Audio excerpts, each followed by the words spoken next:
방송에서 제공하는 투자 정보는 투자 판단에 대한 조언입니다.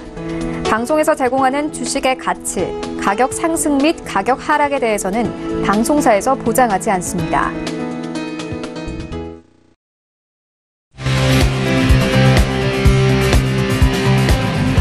슈퍼스탁 발굴 프로젝트 글로벌 슈퍼스탁의 김민아입니다. 브렉시트가 예상대로 부결됐고 영국은 플랜 B를 준비하고 있습니다. 예측됐던 바라 시장은 오히려 호재에 맞춰서 움직였는데요. 중국은 부진한 경기를 끌어올리기 위해서 올해 경제에 주안점을 두겠다고 밝혔습니다. 기업들의 실적 발표도 계속적으로 이어지고 있는데요. 오늘은 저희 글로벌 슈퍼스탁의 주요 이슈들 분석해서 유망 투자 종목을 찾아보도록 하겠습니다. 자, 그럼 본격적으로 오늘 알아볼 코너별 이슈들부터 확인하겠습니다. 먼저 글로벌 코너로 가보겠습니다.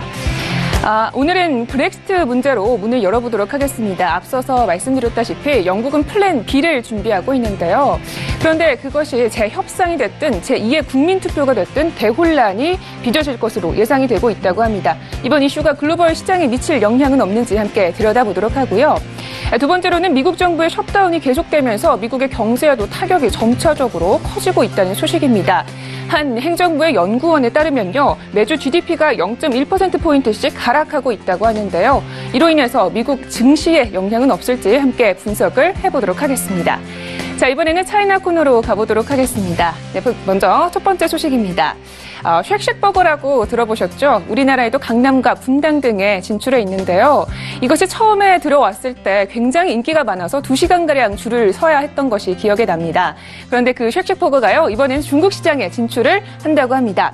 하지만 최근 이 중국의 소비가 조금 규모가 떨어지고 있어서 성공을 할 수 있을지는 미지수인 것 같습니다. 그리고 그런 소비의 진작을 위해서 최근 중국 정부는요, 안간힘을 쓰고 있다고 하는데요. 그 카드로서 주 4.5일째 근무제를 준비했다고 합니다. 하지만 중국 국민들의 반응은 굉장히 싸늘하다고 하네요. 자, 이번에는 코인 코너로 가보도록 하겠습니다. 네, 먼저 첫 번째 소식부터 보겠습니다. 저번에 벡트에 대해서 소개를 해드렸었는데요. 암호화폐 거래 플랫폼입니다. 이번에는 벡트가 ICG 일부를 인수한다라고 밝혀왔었는데요. 이 ICG는 100년의 역사가 된 선물 거래 기업입니다. 이번 거래 인수를 통해서 세계적인 디지털 자산 거래 플랫폼으로 거듭날지 벡트에 대해서 분석을 해보도록 하겠습니다. 두 번째로는요, 정보통신기획평가원이요, 블록체인 과제에 78억 원을 지원한다라는 소식입니다. 이 지원되는 분야에는요, 금융이라든지 유통, 그리고 금융, 의류 등 저희 실생활과 굉장히 연관이 깊은 산업들이 많은데요. 이로 인해서 우리 실생활에도 편리성이 확장될지 기대가 됩니다. 자, 그럼 본격적으로 글로벌 슈퍼스타 출발합니다.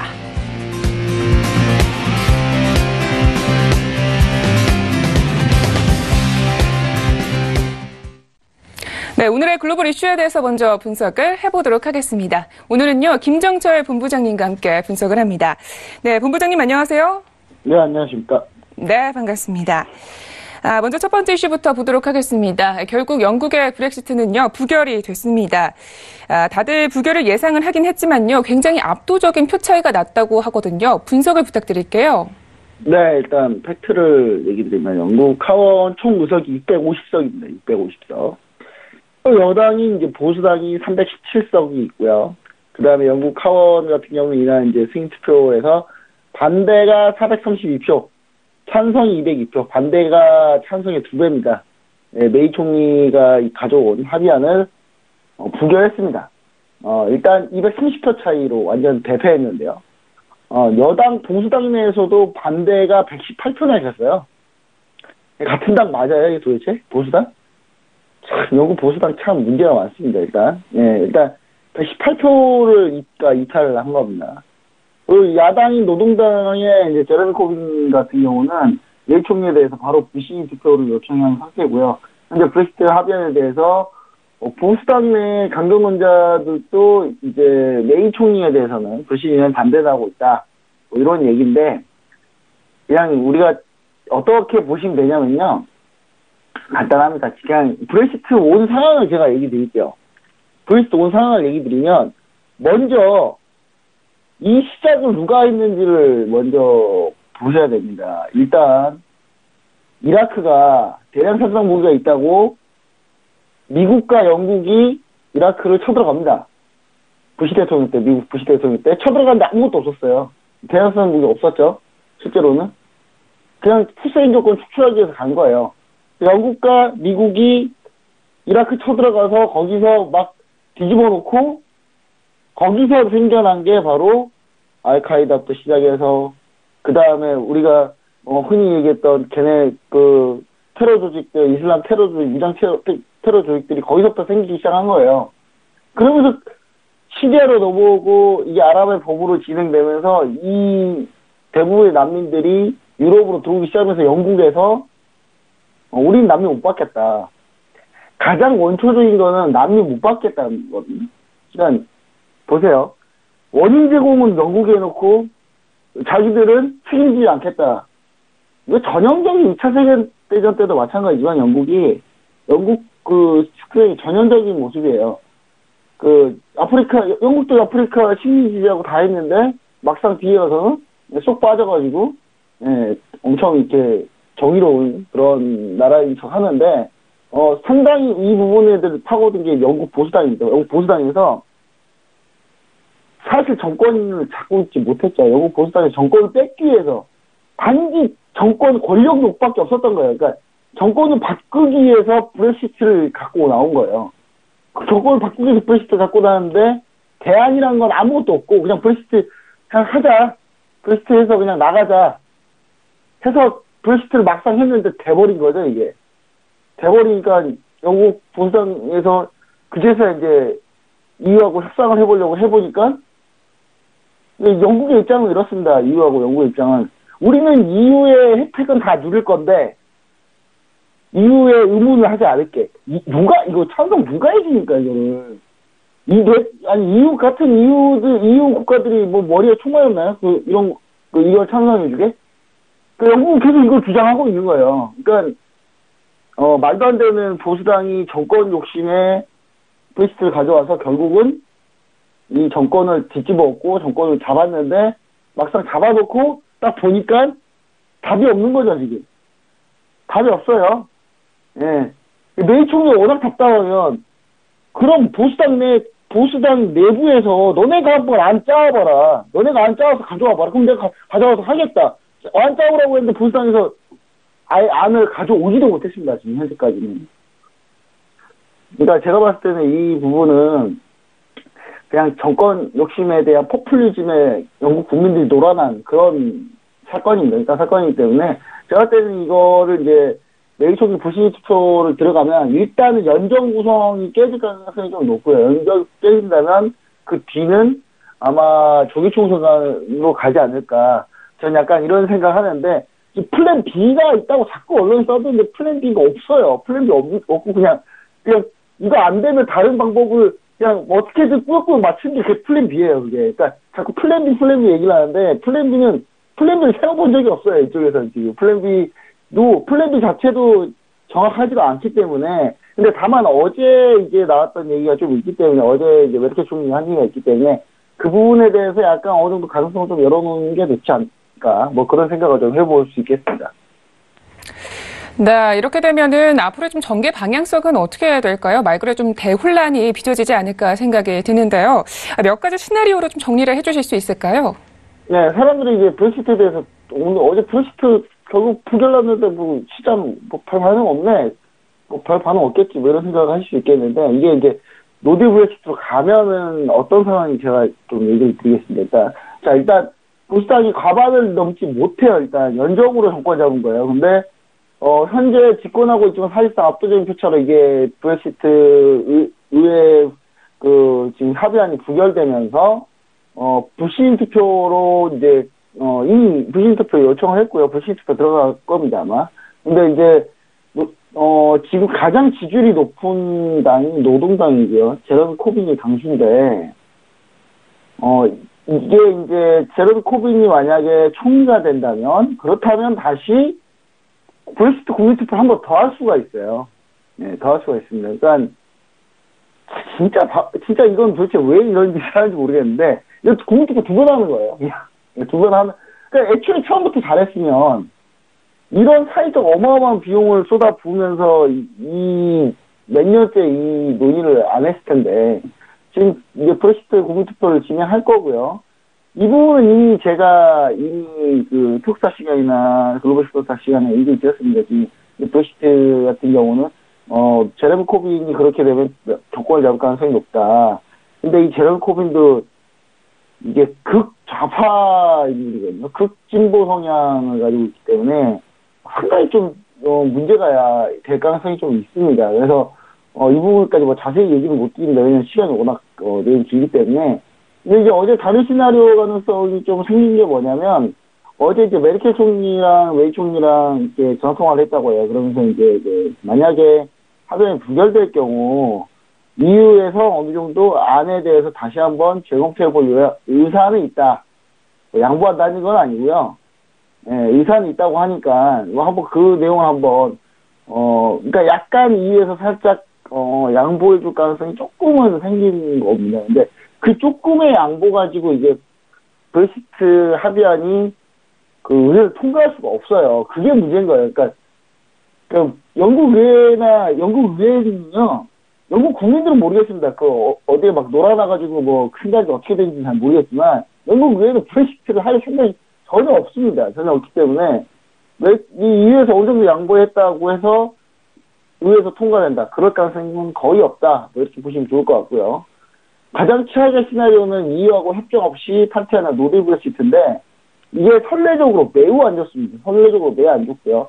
이에 따라 이제 영국하고 EU 불확실성, 특히 금융 시스템 리스크가 엄청나게 부각될 가능성이 높아요. 그래서 영국 연방 내에 이 부채 관련 익스포저가 이렇게 되면 폭발하게 되거든요. 그러면은 전 세계 글로벌 경기에서 이 글로벌 시스템 리스크를 제공하게 된다. 이렇게 보면은 상당히 좋을 겁니다. 왜냐하면, 그러니까 영국이 금융 허브였는데 지금 이걸 다 옮겨놨거든요. 지금 이제 다 옮겨놨는데, 옮겨놨다 그래서 끝나는 게 아니라, 영국 같은 경우가 만약에 노딜 브렉시트를 가게 되면은 스코틀랜드는 바로 독립 선언할 거고요. 그러면 이제 엄청난 혼란이 와요. 여기에 대해서 스코틀랜드 독립 선언 과연 스페인의 카탈루냐는 가만히 있을 거냐 이거죠. 거의 이제 제가 봤을 때 이런 부분들이 부채 관련 문제하고 골거지면서 2008년 글로벌 금융위기를 아마 재현할 가능성이 상당히 높다. 아마 이걸로 재현할까? 지금 뭐 가지고 있는 뭐 미국, 중국 무역 전쟁 이거 가지고는 차원이 안 되는 엄청난 리스크이기 때문에 이 부분을 우리가 좀 잘 귀시해야 되는데요. 지금 현실적인 대안이 EU가 지금 3월 29일 날 예정인 브렉시트를 좀 연기를 하고 리스본 조약 50조에 따라서 브렉시트 발효 시한을 7월로 좀 연기하는 이런 방안이 가장 현실적이다. 뭐 이렇게 좀 얘기를 좀 드릴 수 있겠습니다. 네, 알겠습니다. 첫 번째 이슈는 여기까지 분석을 들어보고요. 다음 이슈로 넘어가 보겠습니다. 미국의 정부 셧다운이 최장 기록을 하면서 현재 계속적으로 길어지고 있습니다. 이에 따라서 경제적인 손실 비용 역시 늘어나고 있다고 하는데요. 행정부에서 경제 손실을 집계한다고 하는데 어떤 내용인가요? 네, 일단 경제 손실을 집계하고 막 부각을 하려는 쪽은 뭐 당연히 정치적으로 우리가 생각을 해보자고요. 이거 정치적으로 한번 보면은 도대체 누가 이거를 이용을 할까? 당연히 트럼프 행정부에서 이용하겠죠. 이게 점점 길어질수록 국가 경제가 안 좋아져. 그건 다 민주당 너네 때문이야. 이러면서 계속 이제 얘기를 하는 거니까. 도널드 트럼프 행정부 관계자가 미국 정부 이제 부분 폐쇄, 셧다운이죠. 셧다운에 따른 경제 손실 비용 전망을 2배로 상향 조정했습니다. 무슨 구호로 2배로 상향 조정했는지는 몰라요. 그냥 2배로 상향 조정한 거예요. 왜냐하면 상향 조정해놔야 빨리 합의하려고 막 할 거고 그렇지 않겠습니까?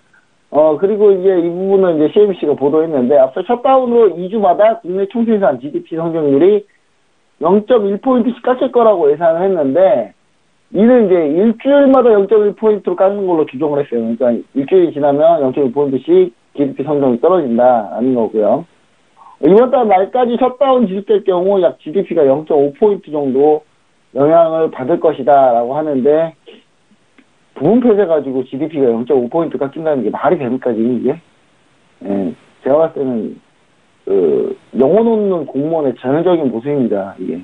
월가의 애널리스트 분석, 월가 애널리스트들은 약 2주에 0.1%씩 GDP가 하락한다고 하는데 뭐 저는 이 예상도 좀 과하다. 이런 생각 하거든요. 약간 과하다라고 보는데, 하여튼, 공무원들 중에 영혼 없는 공무원들이 참 문제예요. 어느 나라 가든.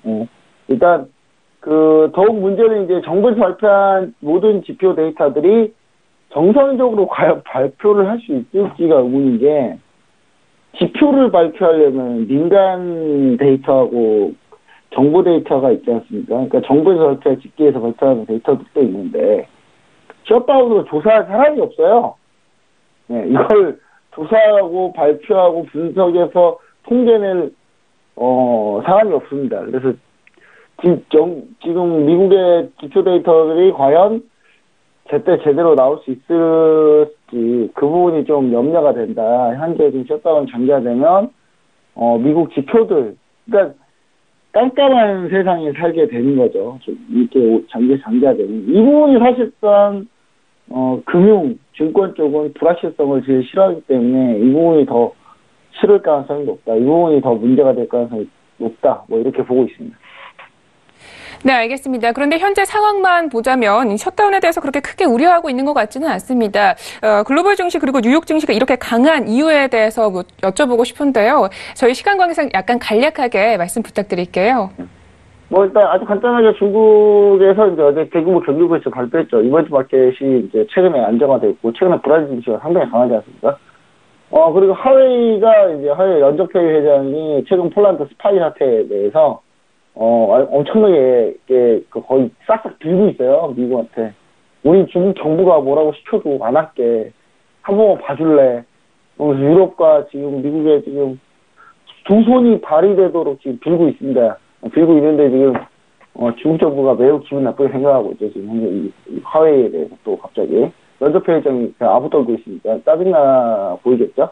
그리고 제한적인 양보 사례 보이고 있고, 여기에 이제 독일 경제 성장률이 5년 내 최저 수준으로 하락했는데, 이 하락한 건 중요하지 않고요. 예상치가 2.5% 증가했는데 예상치대로 나왔어요. 그래서 그래 독일이 그래도 어느 정도 좀 예상치에 맞아가고 있다. 뭐 이렇게 좀 보여진 것 때문에 지금 상당히 좀 좋아졌는데, 근데 이게 더 장기화된 문제가 있을 수 있습니다. 그러니까 지난 새벽에 트럼프 대통령 그 트위터를 보니까요.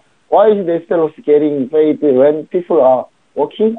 해가지고 어떤 내용이냐면요. 낸시 펠로시는 왜 일하는데 돈 받고 있냐. 뭐 이러는 거예요. 그러니까 너네 의원들은 돈 안 하는데 셧다운돼서 공무원도 돈 받는데 너는 왜 돈 받고 있냐 하면서 낸시 펠로시 민주당 하원의장을 지금 저격을 했는데 오로지 장벽만 있다. 뭐 이렇게 또 트럼프 대통령이 얘기했는데, 제가 봤을 때는 이거 트럼프 대통령이 양보 안 하면요, 민주당은 절대 양보 안 합니다. 절대 양보 안 한다고 보시면 될 것 같고, 민주당도 양보도 적당히 선에서 양보하지, 이 장벽을 다 종인해 줄 가능성은 거의 없다라고 보시면 될 것 같고요. 상황이 장기화되면 경제 성장률 하락은 뭐 둘째 치고요. 미국 신용등급이 강등당할 가능성이 높아요. 미국 신용등급 강등당하면요, 주가 대폭락은 당연한 거예요. 아니, 그거 네가 어떻게 하냐, 이렇게 얘기하시면 2011년 7월을 한번 보시면 좋을 것 같습니다. 정말 대폭락을 했습니다. 대폭락을 했기 때문에, 신용등급 강등당하는 순간, 증시 어렵다, 뭐 이렇게 보시면 좋을 것 같습니다. 네, 알겠습니다. 이렇게 해서 이슈 두 가지는 여기까지 분석을 해보겠습니다. 자, 이번에는요, 이 셧다운과 브렉시트가 우리 해외 선물 시장에 미치는 영향에 대해서 분석을 해볼 텐데요. 오늘장 매매 전략 어떻게 보시는지요? 먼저 크루드 오일을 한번 보겠습니다. 크루드 오일을 한번 보시면요, 차트를 한번 볼게요. 자, 크루드 오일 같은 경우가 중국 경기 부양이랑 뭐 이런 이슈들 때문에 지금 경기 부양 이슈도 있는데, 넷플릭스가 사실 갑자기 단가 인상하는 바람에 나스닥도 오르고 지금 분위기가 좋아가지고 오른 면이 있죠. 그 브렉시트는 이미 다 예상을 하고 있었기 때문에. 근데 거기에 오펙이 3월 17일, 18일에 감산 이행 여부 점검 회의, 그 다음 4월에 추가 감산 또는 감산기간 연장 관련 회의를 천명을 하면서 오펙의 의지를 좀 다시 한번 보였던 그런 상황이 아니었나라고 봅니다. 다만 지금 52.20을 못 넘고 있어요. 52.20이 요 라인이죠. 지금 현재 제가 가리키고 있는 이 라인, 이랑 52.20을 못 넘었기 때문에 52.20을 확실히 좀 돌파해주는 모습을 좀 보여줘야 추가 상승을 좀 기대해 볼 수 있다고 이렇게 좀 보여지고요. 50.20을 맞고 떨어진다라고 생각하고 일단 짧은 매도 50.20에서 50.20 근처 오면 짧은 매도 보시고, 거의 50.20 돌파해서 올라오면 53.4하향까지는 됩니다. 53.4하향까지 추가적인 상승을 볼 수 있는데, 53.4하향 자리는 제가 봤을 때는 사형 찍기 전에 수익 청산한다 이런 식으로 생각하시면 돼요. 3.40 이 자리. 그래서 이 두 자리를 주로 많이 보시고 매매 대응하시면 제일 좋을 것 같고요. 두 번째 파운드입니다. 파운드. 자, 파운드 어제 파운드가 대폭락했다가요 급반등했습니다. 대폭락했다가 급반등했는데 뭐 어차피 예상대로 나왔기 때문에 파운드가 이제 다시 급등을 했죠. 근데 중요한 거는 1.2881 라인을 지지를 해야 되는 상황이 지지한다면 추가적인 상승세 볼 수 있어요. 파운드 같은 경우는 아직 시간이 좀 남았기 때문에. 근데 다만 메이총 불신임 통과된다. 그러면 잠시 급락할 가능성은 있겠습니다만 브렉시트 안 갈 가능성이 높기 때문에 파운드 반등한다고 보고요. 메이총 불신 부결됐다. 그리고 2억 흡상 안 된다. 그럼 파운드 무조건 올 매도입니다. 모든 전재산 다 태워서 올 매도 하는 겁니다. 그러니까 지금 제가 정말 강하게 얘기했던 상품이 있었어요. 예전에 천연가스 제 지인들 돈 끌어모아서 10억대 넘게 모아가지고 다 부었다고. 천연가스 매도로 그거 더블 수익 냈잖아요. 그거 다시 한번 얘기 드리지만 파운드 만약에 메이총이 불신 부결나고 메이총이 계속 하는데 그 상황에 정권 안 바뀌고 브렉시트 노딜로 가면 그냥 전 재산 다 끌어모아가지고 파운드 올 매도를 때려야 되는 그런 상황이 직면하게 된다. 전 이렇게 좀 얘기를 좀 전제로 드리고요.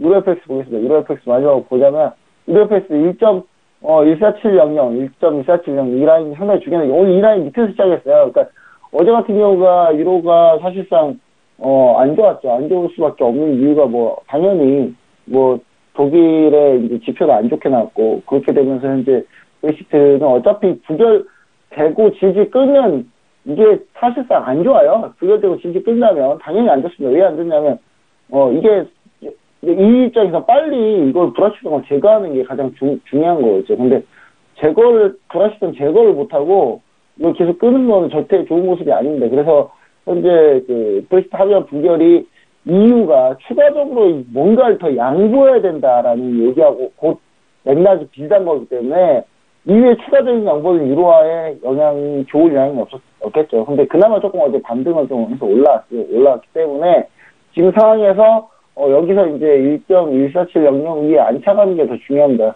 또 맞고 떨어질 가능성이 있기 때문에 맞고 떨어진다 하더라도 제가 봤을 때는 유로 같은 경우는 박스권 내에서밖에 현재 움직이지 않는다. 다만 최근에 올라왔던 부분은 달러가 약세가 되는 부분에 대해서 우리가 좀 추가적인 약세가 더 늘어볼 수 있기 때문에 지금 단기간으로 봤을 때도 최고 1.17, 133까지는 충분히 유로가 반등할 수 있다. 이렇게 좀 얘기를 좀 드릴 수 있겠습니다.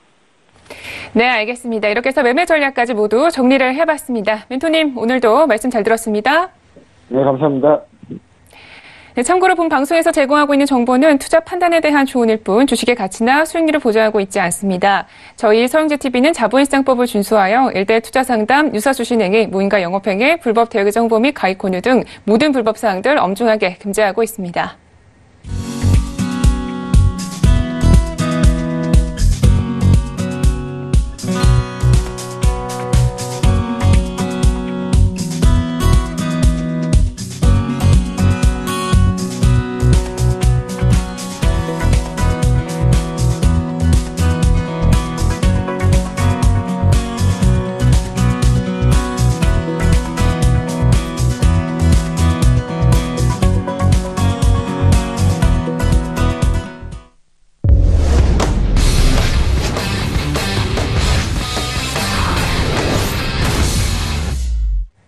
네, 차이나 코너 시작하도록 하겠습니다. 오늘은요, 김영철 멘토님과 함께합니다. 네, 멘토님 안녕하세요. 네, 안녕하세요. 네, 반갑습니다. 자, 저희 이슈 분석하기에 앞서서요, 마감장 시황에 대해서 먼저 알아볼 텐데요. 이 정책의 영향력이 상당히 컸던 것 같습니다. 네. 네, 현재 멘토님과 연결이 좀 안 되고 있는 것 같습니다. 다시 한번 연결을 시도를 해볼 거고요. 이슈 두 가지를 알아볼 건데요. 먼저 저희 시황에 대해서 알아보도록 하겠습니다. 일단 전일장 상해 종합지수 먼저 간략하게 말씀드리도록 하겠습니다. 1% 넘게 상승을 했고요. 2,500대 위로 올라왔습니다. 2,570선에서 마감을 했고요. 선전 성분지수 역시 1% 넘게 급등을 했습니다. 1.8%대 상승하면서 7,547선에서 마감을 했습니다. 그리고 가장 강력하게 상승한 거는요. 항생지수였었는데요. 2%가 넘게 폭등하면서 121선 위로 올라왔습니다. 다시 연결이 됐다고 하는데요. 저희 멘토님과 연결을 해보도록 하겠습니다. 네, 멘토님 안녕하세요. 네, 안녕하세요. 네. 저희 마감 지수에 대해서 분석을 해볼까요? 일단 저희는 상해지수 같은 경우에 상승 마감을 했는데요. 특별하다라기보다는 전반적으로 좀 박스권 움직임이 지속적으로 좀 나오는 그런 시장이다라고 이제 좀 보시면 좋을 것 같고요. 다양성은 많이 없다라고 이제 좀 보시면 좋을 것 같습니다. 그리고 작년 하반기부터 지속적으로 좀 말씀을 드렸지만, 시장에는 뚜렷하게 이제 추세 자체가 없는, 그런 상황이다 보니까, 해외 글로벌 증시에 연동하는 그런 부분들이 조금 지속적으로 좀 나타나고 있는 그런 상황이다라고 보시면 좋을 것 같고, 그다음에 지수 자체만 놓고 보면은 사실 투자를 길게 보면은 투자를 해야 되는 그러한 이제 구간대이긴 한 것 같아요. 여기서 어쨌든 추가적인 악재 관련된 부분들보다는 아무래도 이제 중국 경기 우려, 여러 가지 이야기들이 있기는 하지만, 지금 지수 때에 사실 중국 증시를 매수하지 않는다라고 하면은, 사실 중국 증시를, 언제 들어가야 될지에 대한, 그런 부분들은, 고민이 좀 필요하죠. 그러니까, 무역 전쟁이 어쨌든 지금 가장 큰 이슈이고 시장을 짓누르는 요인이긴 한데, 여기에서 더 나빠질 것이냐에 대한 부분들, 그리고 중국 경기가 정착륙 우려 이러한 부분들이 있기는 하지만, 어쨌든 지금 지수대 지금 가격의 중국 증시는 저는 조금씩은 들어가 봐도 좋지 않을까 이렇게 좀 판단을 하고 있습니다. 네, 긍정적으로 분석을 하고 계신 것 같습니다. 자, 그럼 저 이슈부터 알아보도록 하겠습니다. 쉑쉑버거로 잘 알려진 미국의 쉐이크쉑이요. 이번에는 중국 시장에 진출을 한다고 합니다. 먼저 쉐이크쉑이라는 기업에 대해서 분석을 해볼까요? 아마 우리나라도 이게 이제 진출이 돼 있어서 SPC 그룹에서 아마 들여와가지고 강남에 1호점을 하고 그다음에 저쪽 일산 쪽에 있는 스타필드에도 들어가 있고, 저도 이제 스타필드 쪽에서 이제 한번 먹어보긴 했었는데, 사실 개인적으로는 특별할 거는 많이 없는 그런 상황인 것 같거든요. 근데 2001년도에 이제 뉴욕 메디슨 스퀘어에서 이제 시작을 했고, 사실은 호스피탈리티 그룹이 이제 공원 복구를 위해서, 기금 마련을 위해서 이제 간이점포를 차려서 시작을 했었던 그런 부분들이 이제 상당히 좀 커져서 이후에 이제 3대 버거로 이제 성장이 됐다라고 이제 알려져 있는 그런 부분들이고, 미국에 이제 한 14개 도시 58개 점포이기 때문에 그렇게 많은 거는 아닌 것 같은데, 그리고 이제 한 13개국에 98개 매장이면 사실 맥도날드나 아니면 버거킹 이런 거에 비해서는 상당히 매장 수가 작음에도 불구하고 어쨌든 우리나라에서는 상당히 좀 인기를 지금도 끌고 있는지는 사실 잘 모르겠습니다. 저도 한 번밖에 모르지 않았고 그냥 그래가지고. 그런데 어쨌든 중국 시장에서는 중국 시장 진출에 대한 그러한 이야기들이 좀 나오고 있다 정도로 좀 보시면 좋을 것 같습니다. 네, 그런 쉑쉑버거가요. 지금 중국 상하이 신텐지에 상륙하면서 중국 시장 진출의 신호탄을 터뜨렸는데요. 네, 일단은 이게 중국 상해 같은 경우가 아무래도 이제 중국의 좀 시그니처 같은 도시이다 보니까 대부분 이제 글로벌 기업들이 상해 아니면 북경 쪽에 이제 제일 먼저 들어가는 그런 부분들인데, 상해에 이제 진출을 하겠다라고 이제 좀 밝힌 그런 부분들이고, 사실 홍콩에는 이미 들어가 있었습니다. 제가, 작년 여름에, 홍콩에 갔을 때, 이 사람들이 엄청 줄을 많이 서서 진짜, 있길래, 도대체 여기는 뭐 하는 곳인가? 홍콩 로컬 맛집인가 하고 봤더니, 이 쉑쉑버거더라고요. 근데 되게 많은 중국 사람들이랑 뭐 홍콩, 그다음에 외국인들도 상당히 이제 좀 많이 들어가서 이제 뭐 매장이 상당히 혼잡한 그런 부분들이었는데, 아무래도 이제 뭐 쉑쉑버거에서도 홍콩 쪽, 뭐 중화권이다 보니까 홍콩에 먼저 들어갔고, 거기서 어느 정도의 가능성을 상당히 본 다음에 이제 중국 시장에 들어간 부분들이지 않을까 이렇게 좀 보고 있고요. 일단은 뭐 알려진 걸로는 2028년도까지 상하이랑 그다음에 화동 지역에 한 25개 정도 열 예정이니까 상당히 좀 중국 시장에 공격적으로 좀 들어간다라고 보시면 좋을 것 같습니다. 왜냐면은 지금 미국에 한 58개 정도 있고, 그 다음에 글로벌리하게, 지금 98개 정도가 있는데, 거의 100개라고 치면은 4분의 1을 중국 시장에다가 이제 진출을 시킨다라는 그런 부분들이기 때문에, 뭐 중국 시장 역시 어떤 소비 제품이든, 상당히 큰 마켓을 가지고 있다라는 점은, 다시 한번 좀, 관심을 가져봐야 되는 그런, 사항이지 않나 이렇게 보고 있습니다. 네, 그런데 쉑쉑버거는요, 지금 다른 햄버거 프랜차이즈들과 지금 차별점을 두고 있다라고 하는데, 어떤 차이점들이 있을까요? 저는 개인적으로 제 개인적인 생각으로는 별 차이는 없는 것 같은데, 일단은, 패티나 여러 가지 빵, 이러한 부분들이, 번이라고 하는 것 같은데, 그런 것들이 이제 차별화하고, 그 다음에 가장 중요한 거는 중국 시장은 사실 얼마나 로컬화를 하는지가 성공의 포인트인데, 많은 이제 우리나라도 마찬가지고 롯데마트나 이마트나 이러한 부분들도, 물론 이제 싸다 영향도 있긴 했지만, 로컬 현지화를 못했기 때문에 성공을 못한 그런 부분들이 많아서, 일단은 이 쉑쉑버거 이쪽에서는 중국 현지 로컬 시그니처 메뉴도 내놓고 그렇게 한다라고 일단은 밝히고 있는 그런 상황입니다. 알겠습니다. 자, 계속해서 두 번째 이슈도 함께 분석을 해보도록 하겠습니다. 미중 무역 전쟁의 여파로 경기 침체 압력을 좀 해소하기 위해서 중국은 소비 진작에 안간힘을 쓰고 있는데요. 이번에는 주 4.5일제 근무제를 도입하자는 제안이 나왔다고 합니다. 어떤 소식인가요? 네, 좋은 이슈인 것 같아요. 일단은 주 5일이 어느새 당연시 되고, 그 다음에 이제 근로자라면 주 5일을 일을 하는 게 상식적인 그런 부분들인데, 중국에서 이제 아무래도 소비를 늘리기 위해서 주 4.5일을 근무하자라는 제안이 나온 그런 상황이고요. 이게 이제 중국 허베이성 쪽에서 주말을 2.5일로 늘리는 방안. 물론 이제 근로자인 저도 일하는 사람 입장에서는 상당히 반가워할 만한 그러한 현실이 될지 안 될지는 모르지만 어쨌든 그러한 이슈지 않나 이렇게 보고 있습니다. 네. 하지만 이에 대해서 중국 국민들의 반응은 좀 좋지 않다고 하는데요. 그 이유에 대해서도 알아볼까요?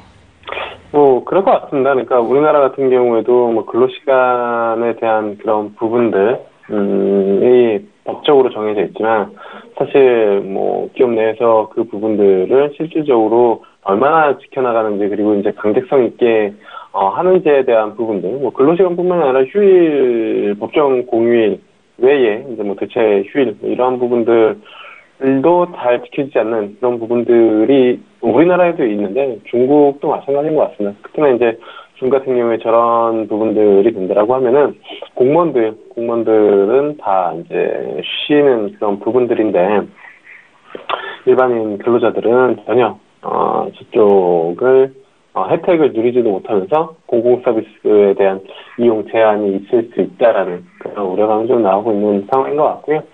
그럼에도 불구하고 정말 주 4.5일 근무라는 파격적인 생각을 내놓는 것은 그만큼 중국 경기 소비 둔화에 대한 우려감이 좀 반영이 되어 있는 게 아닌가라고 이제 좀 생각을 하시면 좀 좋을 것 같습니다.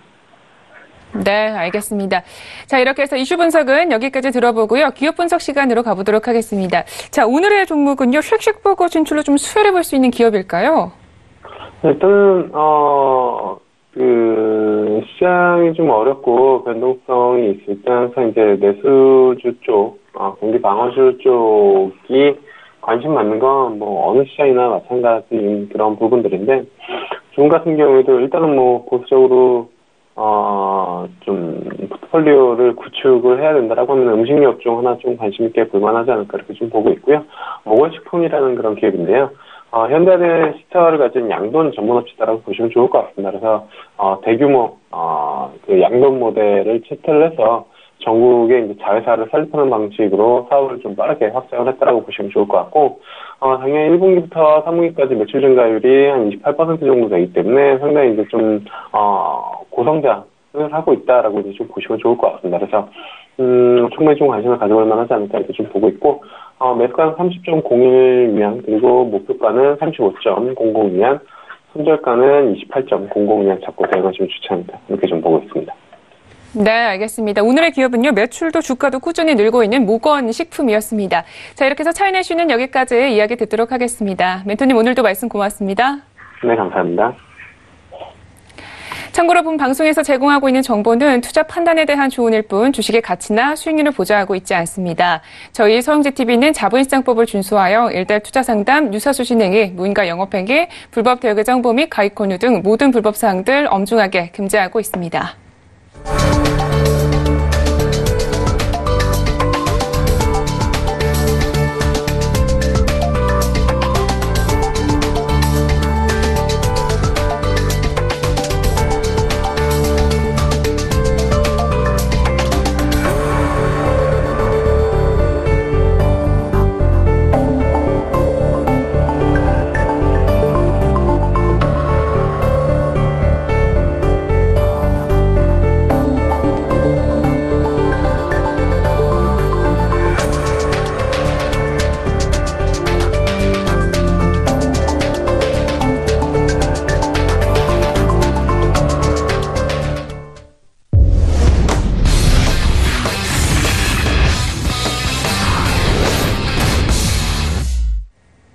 네, 코인 코너 시작하도록 하겠습니다. 저희 이슈 분석하기에 앞서서요. 먼저 시세 동향부터 살펴보겠습니다.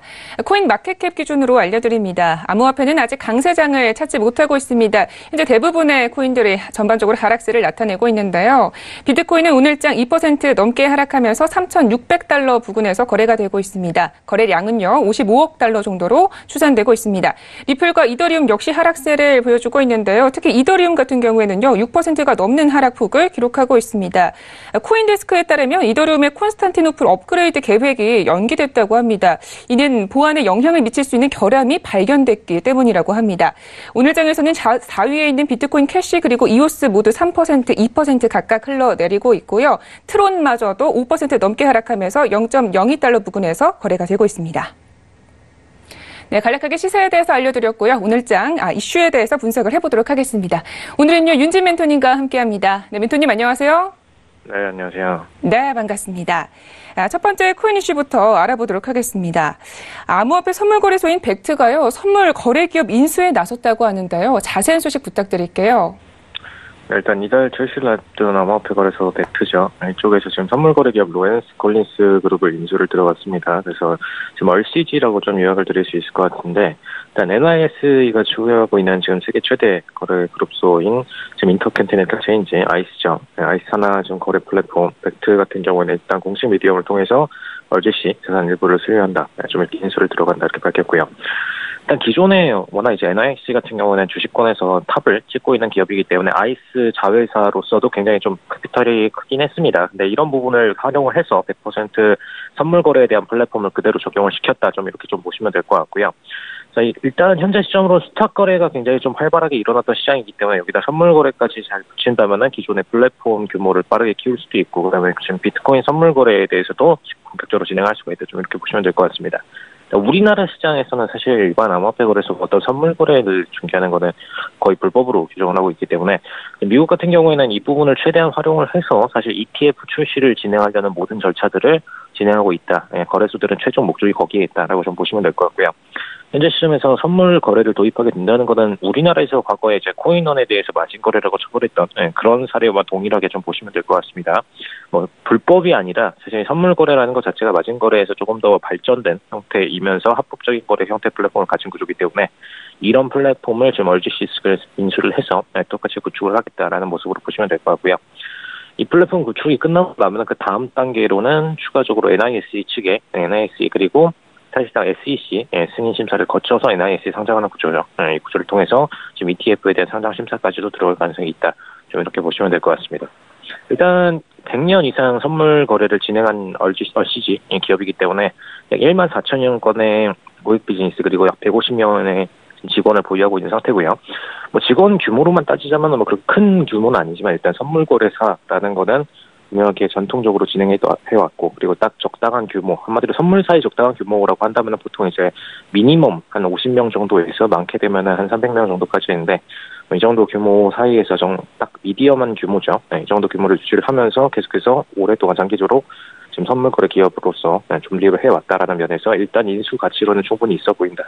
평가를 드릴 수가 있겠습니다. 일단 12월 영국 상품 중개 회사인 마렉스 스펙트론 측에서 고액 비즈니스 부분에 인수되었으며 지금 일단 벡트 같은 경우에는 2월 기준으로 얼CG 지분 인수를 완료를 할 예정이다. 이렇게 보시면 될 것 같습니다. 네, 그러면 이번 인수권을 통해서 벡트의 사업에는 어떤 영향이 있을까요?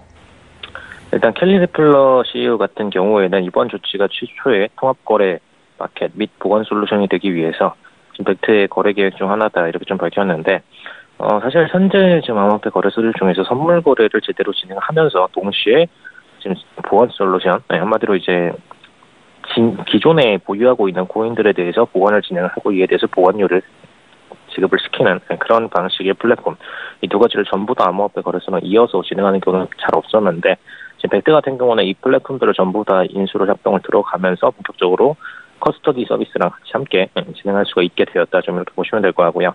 사실 나스닥의 제미니 같은 경우에도 이런 부분을 본격적으로 추진해 왔지만 사실 윙클버스 형제라는 케이스가 굉장히 좀 스타트업 규모로서 빠르게 성장했기 때문에 사실 금융에 대해서 지식이 많거나 혹은 금융에 대한 인프라가 넓은 그런 분들은 아닙니다. 그렇기 때문에 사실 제미니가 크는 속도보다 벡트가 더 크는 속도가 더 탄력적이면서 기업적인 플랫폼을 잘 갖추고 올라오고 있다. 좀 이렇게 보실 수가 있을 것 같고요. 이번 인수 리스크 벡트 통해서 이번 리스크 관리와 그다음에 재무 운영 능력 두 가지를 좀 높일 수 있겠다. 좀 이렇게 밝힌 상태이고 소비자들에 대한 신원 인증 KYC라고 하죠. 그다음에 자금 세탁 방지 또 고객 운영 서비스 측면에 있어서도 이 세 가지 파트 전부 다 선물 거래뿐만 아니라 기존의 암호화폐 거래까지도 조금 더 기업화된 운영을 할 수 있겠다. 좀 이런 모습으로 보고 있는 상태입니다. 일단 이게 중요한 이유가 기존의 암호화폐 기업들 같은 경우는 사실 거래소 측의 어떤 데이터베이스를 받아서 한 NYSE의 자회사 벡트 혹은 나스닥의 자회사 제미니 이 두 친구들 외에는 어떤 기업적인 플랫폼을 제대로 인지하고 있는 친구들이 잘 없었죠. 그렇기 때문에 거래소들이 오픈을 들어갔더라도 이 고객 관리 서비스에서도 굉장히 미숙한 점이 많았고요. 그다음에 HTS가 중간에 다운되는 경우도 굉장히 많았습니다. 그래서 이런 부분은 사실 금융거래에 있어서는 기본적으로 배제되어야 되는 부분들이기 때문에 이런 기본적인 능력치를 갖추고 그다음에 선물사로서 앞으로 커나가려면 선물에 대한 마진 거래든 모든 부분들에 있어서 역시나 선물 체결에 있어서 제로섬이 확실한지 한마디로 이제 미체결 물량들에 대해서 매수 매도에 대한 건수가 정확하게 제로섬을 설립을 하는지 혹은 특정 물량들이 지금 거래 장부상으로 좀 잘못 잡혀 있는지 이런 부분들을 정확하게 체크할 필요가 있기 때문에 그런 부분에 있어서도 역시나 관리 차원에서 선물사 기존의 얼CG를 인수하는 것이 굉장히 좀 앞으로도 탄탄한 성장세가 될 수가 있겠다. 좀 이렇게 말씀드릴 수가 있겠습니다. 일단 규제 안에서 운영을 통해서 더 추가적으로 디지털 자산을 운영할 수 있도록 영향을 줄 것이다. 이렇게 얘기를 했는데 앞으로 추가적으로 상품 설계를 보시면 이번에 사실 선물 거래를 도입을 함으로써 추가적으로 비트코인 인버스 상품 그다음에 나머지 코인들에 대해서 인버스 상품을 출시할 수 있는 그런 계기가 될 수가 있겠다. 이렇게 말씀을 드릴 수 있겠고요. 사실 이런 코인들을 만드는 것 자체는 거래소 차원에서 진행하는 게 가장 안정적입니다. 그래야 어떤 물량에 있어서도 선물 거래 비중을 정확하게 N대 1로 배분을 시켜서 ETF 구조를 출시할 수가 있기 때문에 이런 면에서도 역시나 안정적인 상품을 출시할 수가 있겠죠. 사실 인버스 코인이라는 것 자체가 기존의 선물 상품을 그대로 ETF화 시켰던 것처럼 동일하게 ETF 상품을 그대로 코인화 시킨다라는 개념으로 보실 수가 있겠고요. 그렇게 보이게 될 경우에 가장 안정적인 상품으로서 구축이 됩니다. 그래서 그런 부분을 IEO를 통해서 진행하겠다라는 입장으로 생각을 하실 수가 있겠습니다. 다음에 일단 벡트 사명은 최초로 일단 디지털 자산의 물리적 전달을 위해서 제도적 수준의 교환 거래 시장, 그다음에 보관 솔루션을 구축하는 것 이렇게 요약을 했는데 한마디로 이 친구들은 암호화폐 거래 플랫폼은 그냥 가운데 둘 뿐이고 양쪽에서 현재 기관들이 진행하고 있는 선물 거래, 그다음에 보안 솔루션, 커스터디 서비스죠. 두 가지를 붙여서 핵심 수익 모델로 앞으로 계속 만들어 나가겠다. 한마디로 거래소라는 입장은 정말 이제 중립적인 위치일 뿐이고 나머지 수익 모델들 중심으로 계속해서 붙여 나가겠다. 좀 이런 움직임으로 보시면 될 것 같습니다. 네, 알겠습니다. 자, 두 번째 이슈도 함께 자세하게 살펴보도록 하겠습니다. 자, 이번에는요, 정보통신기획평가원이 블록체인 과제 지원을 돌입하겠다라고 밝혀온 건데요. 정확하게 어떤 지원 정책들이 있는지 알려주실까요? 네, 사실 저는 국내 이슈에 대해서는 잘 안 다루는 편이었는데, 이제 국내 이슈 중에서도 일단 기업들이 참고할 만한 이슈이기 때문에 언급을 드리도록 하겠습니다. 일단 정보통신기획평가원 즉 블록체인 융합 분야에서 지금 12개 과제에 대해서 78억 원 정도를 지원을 들어가는데 혁신도약형 과제 2개, 그다음에 사회에 해결한 문제, 그다음에 일반형 문제 이렇게 해서 총 약 78억 원 정도가 배분이 되고요. 일반형 과제 쪽에 좀 많은 배분이 들어가서 52억 원 정도가 배분이 됩니다. 그래서 이 과제들 전부 다 이제 총 2년 동안 지원이 들어가는 구조이고요. 기존의 블록체인 기업들 같은 경우는 이쪽으로 도입을 시킬 경우에 빠르게 일단 기본 성장을 할 수 있는 원위 자금이 좀 들어올 수가 있겠죠. 그래서 그런 부분 참고하시면 될 것 같고요. 차세대 초소형 IoT, 그다음에 블록체인 핵심 기술 개발에 접목된 초소형 IoT 디바이스 분야에서 지금 15억 5,200만 원 예산 책정 들어갔습니다. 사실 이거는 이제 과제라는 거는 기존의 중소기업 혹은 벤처기업 규모를 가지고 있는 회사한테 추가적으로 자금 지원할 수 있는 모델을 만들어주는 구조이기 때문에 어떤 기초 스타트업이 할 수 있는 그런 레벨은 아니라고 보시면 될 것 같고요. 일단 융합기술사업단 단장 쪽에서는 지금 양재 L타워에서 좀 15일 기준으로 좀 진행했던 포럼에서 정보통신기술개발 사업, 그다음에 표준개발 지원 사업 분야에서 올해 중점 방향 블록체인, IoT, ICT 등 지금 타 산업에 적용돼서 고신뢰 선도 국가를 실현하는 것이다. 좀 이렇게 설정을 했는데 한마디로 이거는 이제 기존 사업 분야에다가 그냥 블록체인 붙이는 그런 구조의 연구 중심으로 설계를 하겠다라고 보시면 될 것 같습니다. 아예 새롭게 블록체인 구조를 설득을 해가지고 만들어내고 혹은 암호화폐를 만들어내는 이런 과제들이 아니라 그냥 기존에 있던 기술 사업 분야에다가 이걸 붙일 수 있는 능력치, 그걸 갖춘 회사들 중심으로만 지원을 들어가겠다. 좀 이렇게 요약을 드릴 수가 있겠고요. 일단 이런 프레임워크들이 만들어지고 나면 블록체인 IoT 분야에서 좀 성장시키는 것이 목표라는 설정을 했는데 사실 이런 목표를 설정하더라도 블록체인 분야 붙이는 거는 그렇게 어려운 코딩 작업은 아니기 때문에 이런 부분 때문에 기술적인 성장이 우리나라에서 폭발적으로 일어날 것 같지는 않습니다. 사실 78억 원 규모는 그렇게 얼마 안 되는 규모이기 때문에 공격적으로 특정 금융기업에서 100억 단위로 특정 기업에다가 투자를 진행해야지만 특정 기업이 공격적으로 성장할 수가 있죠. 그래서 이 자금 자체는 얼마 안 된다라고 보시면 될 것 같고요. 다만 기존 기업의 유지 차원에서는 그냥 쓸만한 과제 정도로만 인지를 하실 수가 있겠습니다. 네, 그러니까 기존 기업에게만 약간의 기회다라는 말씀이신 것 같은데요. 그렇다면 이 정보통신기획평가원이 내놓은 블록체인 관련 신규 과제들에는 어떤 것들이 있을까요? 일단 과제들 보시면 앞으로 승인 분야에 대해서 보실 수가 있기 때문에 언급을 드릴 텐데 중요한 거는 기존의 암호화폐 기업 혹은 이제 블록체인 기업들이 본인들의 사업 분야가 막힐지 혹은 앞으로 계속해서 열려 있을지 이런 부분을 캐칭하기 위해서는 과제로 부여되는지 안 부여되는지를 보시면 가장 현명하게 아실 수가 있습니다. 만약 과제로 부여가 안 된 분야라면 아직까지 미지수를 갖고 있는 분야이고 확실하게 오픈이 됐다면은 이런 분야들은 지속적으로 작업을 진행을 해도 특정 기술 제약 혹은 이제 법적인 제약 부분이 잘 안 거릴 가능성이 높다라고 보실 수가 있겠죠. 그래서 대표적으로 보이는 거는 이제 분산형 자기조건 신원정보 기술 개발, 한마디로 이제 기존의 신용관리 시스템에 대해서 블록체인을 활용해서 신용관리를 들어간다. 좀 이렇게 보시면 될 것 같고요. 그다음에 부분별의 정보 접근이나 스마트 컨트랙트 오라클 기술 개발. 오라클 기술 개발이라고 하면은 이제 보안 중심의 기술 개발이라고 좀 보시면 되겠죠. 보안을 깔고 있으면서 블록체인 기반으로 움직이고 있는 그런 프로그램들 보시면 될 것 같고요. 그다음에 블록체인 간 트랜지션 및 블록 전파, 지연 문제 해결 이렇게 얘기를 했는데 이제 블록 전파랑 트랜지션이라고 한다면 사실 이 분야는 응용이 될 경우에 일단 스마트폰들끼리의 블록체인 연동 좀 이런 쪽으로 파고들 수가 있겠다라고 보시면 되겠습니다. 그다음에 최적합의 알고리즘 문제 해결 이런 분야는 사실 최적합의라고 한다면은 기존의 블록체인 구조에서 굉장히 좀 오리지널 구조 같은 경우에는 시간이 오래 걸리는 그런 시스템을 가지고 있었죠. 처리 속도가 느린 이런 알고리즘을 단순화시키면서 처리 속도를 빠르게 증가할 수 있는 그런 구조들이라고 보시면 될 것 같습니다. 그래서 대체적으로 컨텐츠들이 많긴 한데 좀 요약해서 말씀을 드리면은 기존 기술에 대해서 적용하는 분야이기도 하지만 일단 암호화폐 관련된 분야는 없습니다. 근데 다만 암호화폐 분야가 적용될 수가 있으려면은 사실 기존의 암호화폐를 중점적으로 이더리움이나 어떤 비트코인 같이 중점적으로 암호화폐를 설계해서 나머지 플랫폼을 끌어들여서 도입을 하는 그런 구조가 아니라 오히려 플랫폼이나 기존 기술 개발 기업을 가지고 있으면서 여기다 그냥 암호화폐를 붙이는 정도의 서브 개념으로 들어가는 기업들은 정부 차원에서 지원해줄 생각이 있다라고 좀 보시면 될 것 같습니다. 일단 그런 차원에서 보고 나서 이제 차세대 보안 분야 쪽에서도 집중적으로 좀 과제가 추가가 됐는데 블록체인 플랫폼 보안 취약점 자동 분석 기술 개발 쪽으로 지금 3억 7,500만 원 정도가 지원이 됐고요. 이쪽 외에도 지금 블록체인이 금융, 물류, 의료 분야에서 활용됨에 따라서 관련된 침해 사고 대책 마련을 위한 중점 과제로 보시면 될 것 같습니다. 이 과제 같은 경우에는 금융, 의료 분야 같은 경우는 기존의 사실 보안 체계죠. 한마디로 이제 송금 시스템, 그다음에 입금 시스템 중에서도 보안 관련된 파트 부분을 중점적으로 블록체인으로 대체하는 과정으로 보시면 될 것 같고요. 이 파트가 사실 원래 처음에 블록체인이 제시될 때도 가장 집중적인 분야였고, 그다음에 지금 최근에도 리플 같은 기업들이 집중적으로 이런 서비스 개발 이후에 지금 시세 폭등을 만들어냈었기 때문에 이런 분야 중심으로 계속해서 설계를 들어가겠다라는 관점으로 보시면 될 것 같습니다. 다만 우리나라에서는 이런 금융 파트로 인한 수익금이 그렇게 많지는 않기 때문에 이 부분은 오히려 기술 수출 쪽으로 나가는 게 더 이득이 크겠다라고 보실 수가 있겠습니다.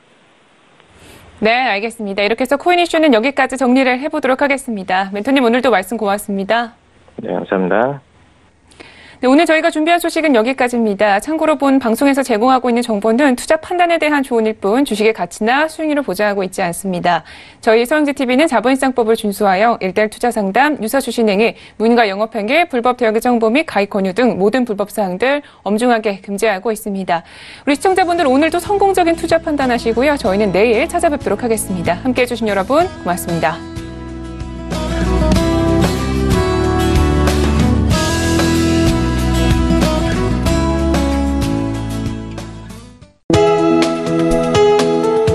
방송에서 제공하는 투자 정보는 투자 판단에 대한 조언입니다. 방송에서 제공하는 주식의 가치, 가격 상승 및 가격 하락에 대해서는 방송사에서 보장하지 않습니다.